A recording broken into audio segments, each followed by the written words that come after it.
Mga kapuso, ang alas na bibilin dapat kikilatisin dahil minsan ang bakal o tanso nagpapanggap na ginto at may alaherang manluloko na humahalo sa lehitimong negosyo.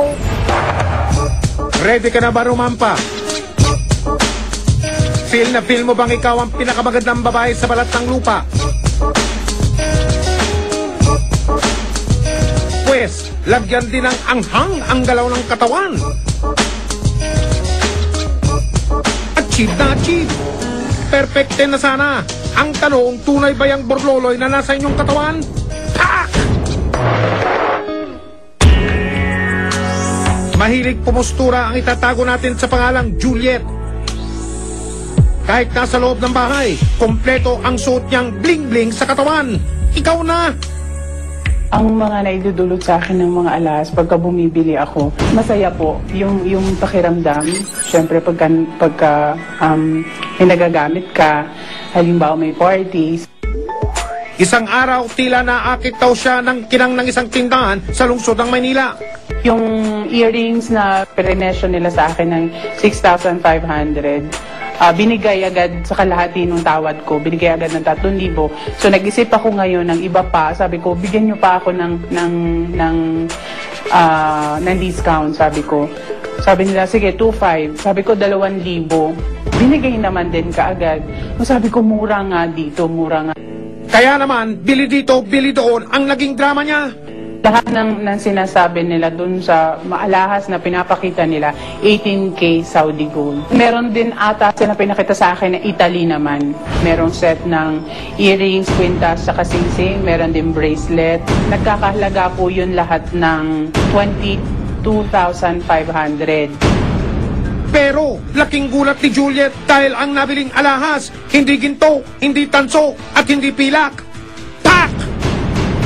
Mumurahing stainless steel pala na karaniwang material sa mga gamit pang kusina. Nasilaw rin daw sa inakalang ginto si Jenny, hindi niya rin tunay na pangalan. Pero ang minsang nangarap ng ginto, natanso. Sa pinasuri ko yung kwintas, hindi siya 18K, hindi rin siya Saudi gold, at commercial lang siya, hindi siya standard. Meaning to say, hindi daw yun, do pwede mo siya, may value siya, pero mababa na. So, hindi aabot ng kalahati ng presyo na kung bibilhin mo yung alahas na yun. Dahil sa natuklasang panggogoyo, tinangka niyang ibalik ang nabiling alahas. Pero sa halip na ibalik ang bayad, tumanggi raw ang tindahan na ibalik ang pera niya. Patay!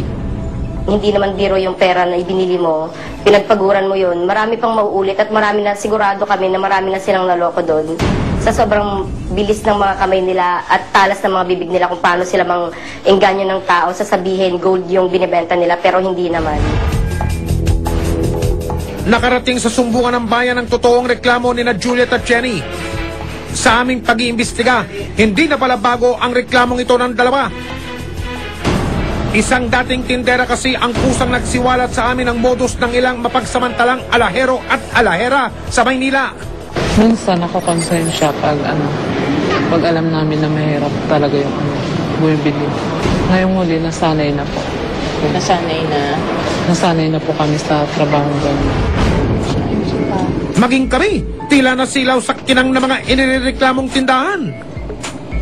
Dahil nang simula namin ang pagmamanman, makatululaway pala talaga ang mga alok nila sa mga mamimili.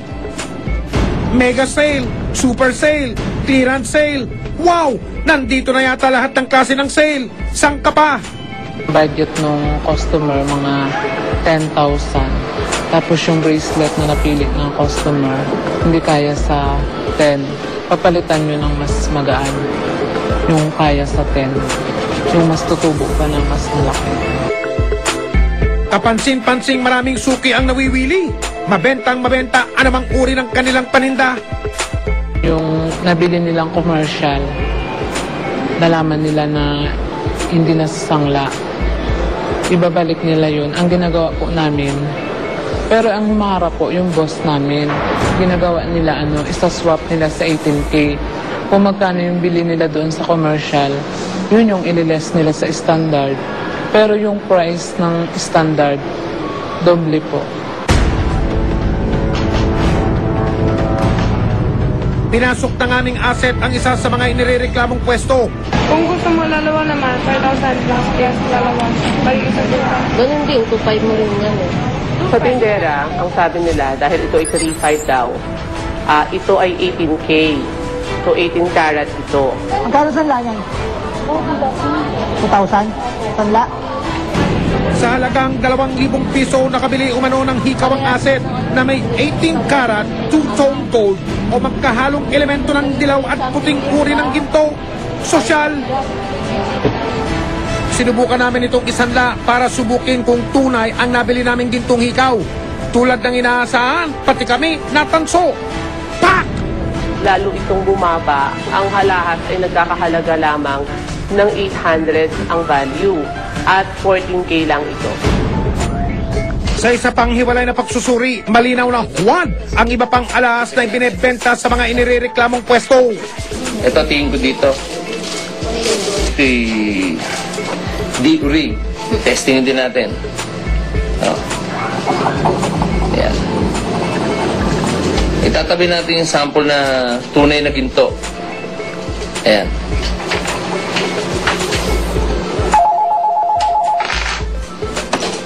Ngayon, i-close up mo ngayon kung anong mangyayari. Pag pinatakan natin ang aksido, nakita mo yung isa? Wala. Naglahong parang bula. But the 14K stays, yung isa mo, nawala. Ang stainless steel yan. Steel yan bakal na hindi kinakalawang. Di ba? Ganun lang naman yan eh. Pero yung iba talaga yung white gold. Ang white gold, ginto yan eh. At napakamahal ng halaga. 1,800 pesos per gram ng gold yan. Ang stainless, baka 30 pesos ang kilo. At sa kabila ng mura nitong presyo, wala umano itong halaga na tulad ng pinapangarap na ginto. Oh, Diyos ko! Ang reklamo ni na Juliet at Jenny formal na isinampa sa tanggapan ng Manila Police District o MPD. Meron tayong kaukulang batas yan. Ang ibig ko sabihin sa kaukulang batas, panloloko. Ang tawag sa English, swindling. Ang tawag sa Espanyol, estafa. Isang entrapment operation ang pinagplanuhan ng grupo. Pagkabili, huhulihin. 2 tauhan ng pulisya ang magsisilbing mata bago isagawa ang paglusob sa target area.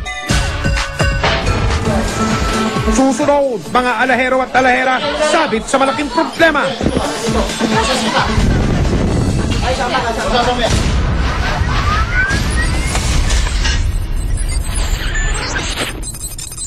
Ang problema ng illegal.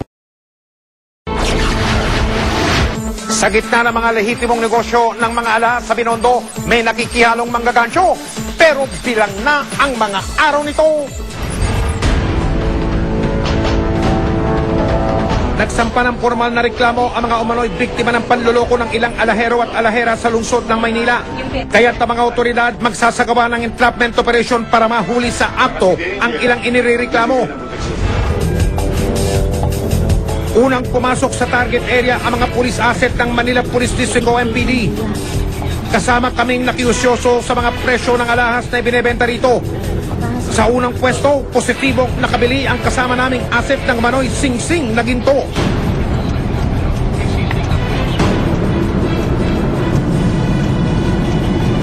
Ang nagtitinda rito, binigyan pa kami ng resibo.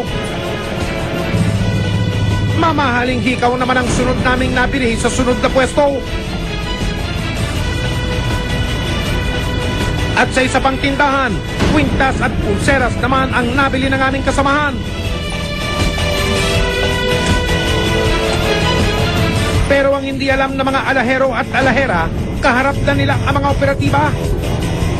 Kaya't matapos makabili ng mga umano'y mamahaling ginto, go for gold! Saka naman sumugod ang isa pang grupo ng mga operatiba kasama ang investigador. Sama ka lang sa amin, Police Manila Police. Oo, sandali lang.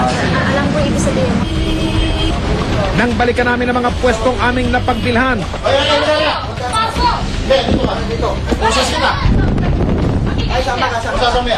Todo depensa ang mga tauhan ng iba't ibang tindahan. Pulis kami, peke binibenta nyo.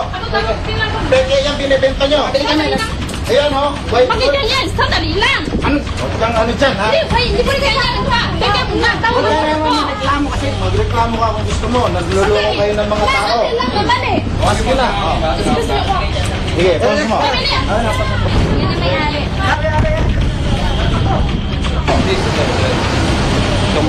Hindi, totoo lang po tayo. May-ari ka dito na ba? Ikaw ang may-ari. Bakit? Ikaw ang may-ari ba? May complaint sa inyo, may complaint. May nagre-reklamo dyan. Sabi, white gold, stainless lang. Dahil daw hindi kaagad nakipagtulungan sa mga otoridad ang mga inimbitahan sa kanilang tanggapan, kaya ay napilitan ng mga operatibang kusasan ang ilan sa kanila. Binalikan naman ang isa sa mga nagre-reklamong si Juliet ang tindahang nagbenta umano sa kanya ng peking gintong alahas. Dito ka, dito. Sama ka na dito. Sama ka na dito. Alam ko yung siya. Sama ka. Mamaya ka tumawa. Sama ka muna. Sama ka muna. Alam ko yung ibig sabihin mo. Dahil sa reklamo, kasamang inimbitahan ang may-ari ng nasabing pwesto. Sama ka muna. Sama ka na. Paalisin sa pwesto namin. May tao dyan. Iwanan namin tao dyan. Ikaw lang kailangan. Pati ang tindahang nagbenta raw kay Jenny hindi nakaligtaang bisitahin. May reklamo sa inyo yung customer nyo, ha? Iniimbitahan mo kayo sa opisina namin, mga pulis kami, ha? Matatandang tumanggi raw ang mga tauhan nito ibalik ang perang ibinayad niya. Pati ang iba pang pwesto sa lugar hindi pinalagpas ng mga operatiba. Fake to, fake. Fake. Sabi mo, white gold, tsaka yellow gold. Ha, Saudi? Ha? Stainless steel to. Stainless steel. Ha? Inimbitahan ng mga sangkot kumano sa pagbebenta ng huwag na alahas sa tanggapan ng pulisya.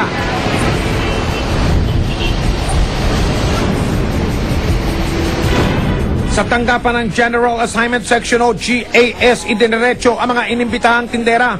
Karamihan daw sa kanila hindi marunong magsalita ng wikang Pilipino.